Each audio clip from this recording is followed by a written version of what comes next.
Oh dear, am I up for the cane today then? That GM is the first opponent today on the ICC auto pairing.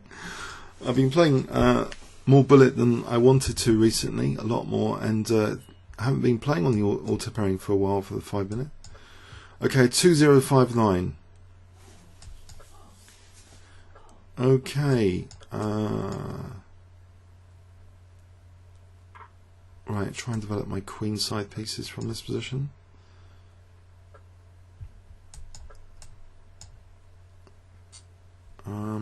Actually, e6 might be disruptive, so it takes maybe g4 and I can take on g6, or maybe just try and do this. So queen f3 might be good, or knight f7 and queen f3. I think queen knight f7 disrupts casting, so that's a bonus. I'll try and get a grip on e5 now. So something like queen e2, that loses a piece. c4, forcing moves. Let's put the bishop over here to protect the light squares. Then maybe play for f5. Okay.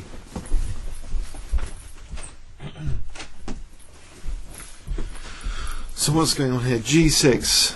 g6. I'll pinch out the bishop since he's sort of fixed his pawn structure.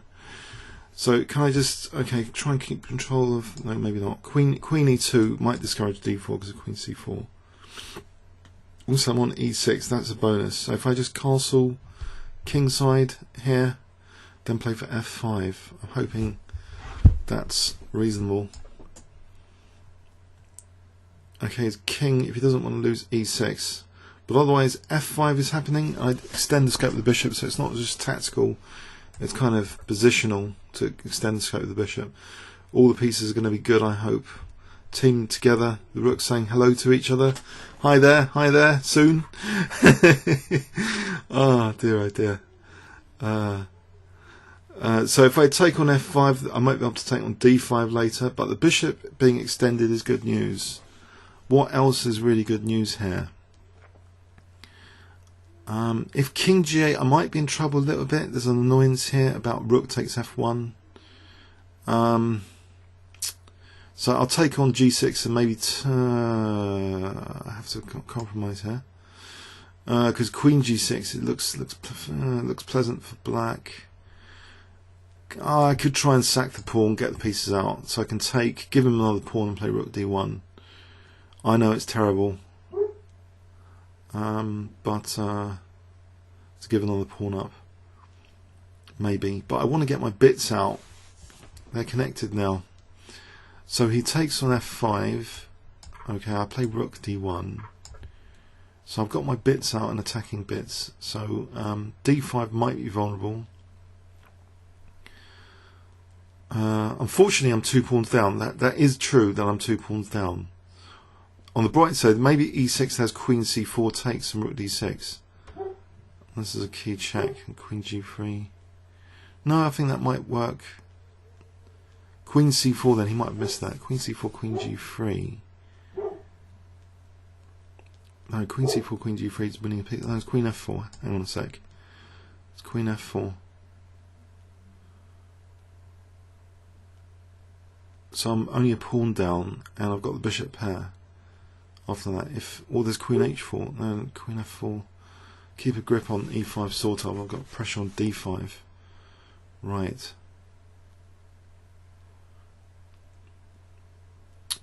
So queen g3, queen f4. Takes. There's no e5 for the moment.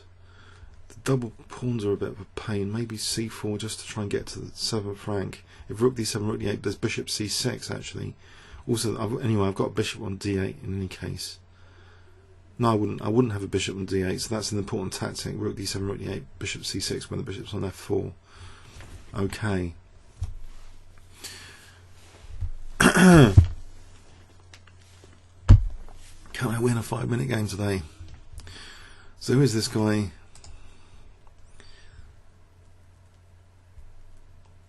It's 3 minutes 11:05, but he's only played 8 games at 3 minutes. His 5-minute maximum is 2086. That was October 2010. It's someone I think I should really try and beat. So I'm getting a time advantage here. So maybe that's part of the reason he's not that successful at 5 minute.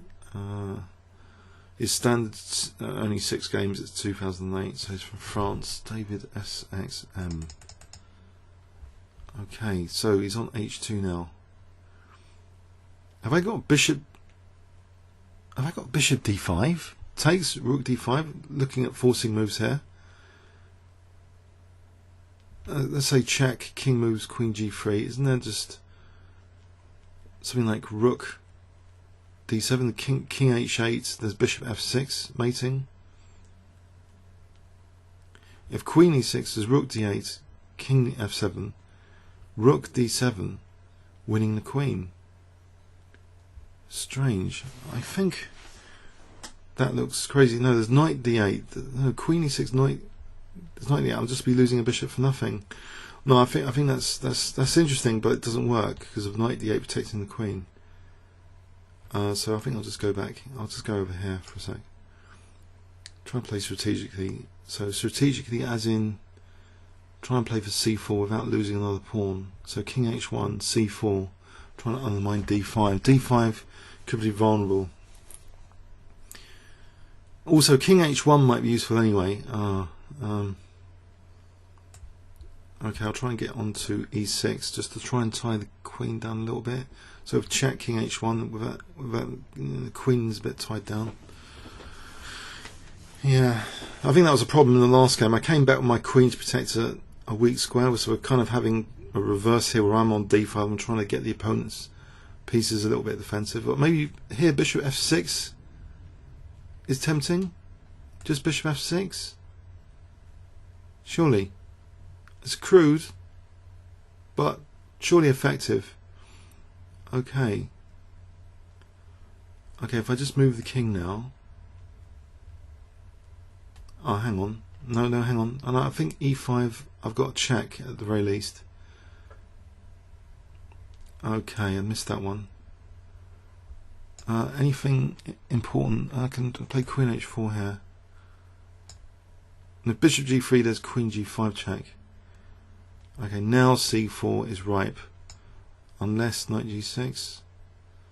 Knight G6 is a pain. Okay, I can get this bishop back. So I'm still striking across the diagonal. D5 would be. Let me just take this pawn for a moment. I don't know. Knight F4, Queen F3. Okay, am I getting in trouble? Try and stop F3, but he's so short of time. It doesn't inspire me with confidence that he can actually be a serious threat here if he's so short of time. Bishop G1 and then I'm on D5 again for C4 finally. So C4, trying to rip open the diagonal. Okay, now there's rook takes D4 here. I think I'll use rook D4. Okay, he just resigned here. He was just too short of time really. He just, I don't know, sank into fort at some stage. But in terms of docking a pewter concept here, actually there's a serious note about this, serious risk of considering absurd moves which are actually losing. But here it wasn't so absurd. Queen C4 seemed just about okay, possibly doesn't lose outright. But the thing that really came up, which was really dangerous actually, double-edged to even consider, was a concept later of rook takes D5. Sorry, if we rewind here, I think this is very dangerous to consider such a move, unfortunately. Well, here, in 5 minutes, takes, rook D5 would be a disaster, because queen E6. So rook D8, although that looks good in king F7, rook D7 line to win the queen, you know, if knight F7, rook E7, it just fails because knight takes D8. So the outrageousness of rook D5 is actually outrageous, because, sorry, bishop D5 and rook D5, I think it just loses a whole bishop. Correct me if I'm wrong, bishop D5 is not on in this position. But it was worth considering anyway. I hope you might consider it was worth considering in any case. But it's dangerous to consider as well. Maybe that's one thing. If it involves losing lots of material, these things are often dangerous to consider as well. Although they can win games, you can also lose games very, very quickly and embarrassingly if you just throw away material through miscalculating. That would be a major miscalculation. You know, rook d8, knight takes d8. Comments or questions on YouTube? Thanks very much.